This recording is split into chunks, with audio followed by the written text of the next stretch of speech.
let me flip this then. When you started back with Carlson Senior, I'm guessing there was very, very little flow rolling.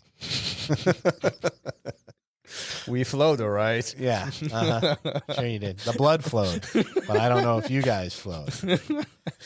I think Carl even talked about that, and many of our guests talked about that quite a bit over last year plus. We've been doing these conversations.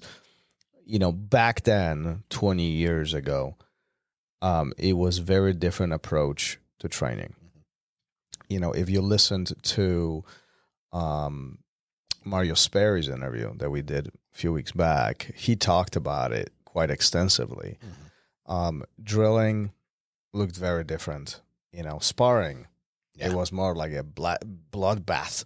It was 100%. Well, Mario brought the drilling into it a little bit more, right? Right. From judo, from Olympic wrestling. But I'm talking about how it used to be, old school, how it was presented, right? So it was the drilling.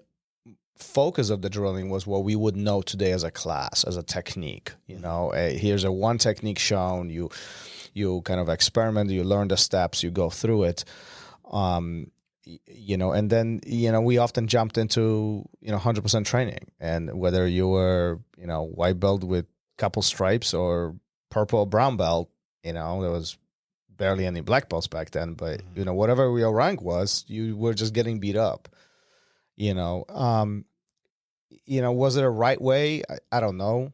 I'm not the one to judge this, but I do know that wear and tear on the body back then was significantly higher than it is today. Yeah. And perhaps that's the reflection of how many people sticked around doing jiu-jitsu today. Yeah.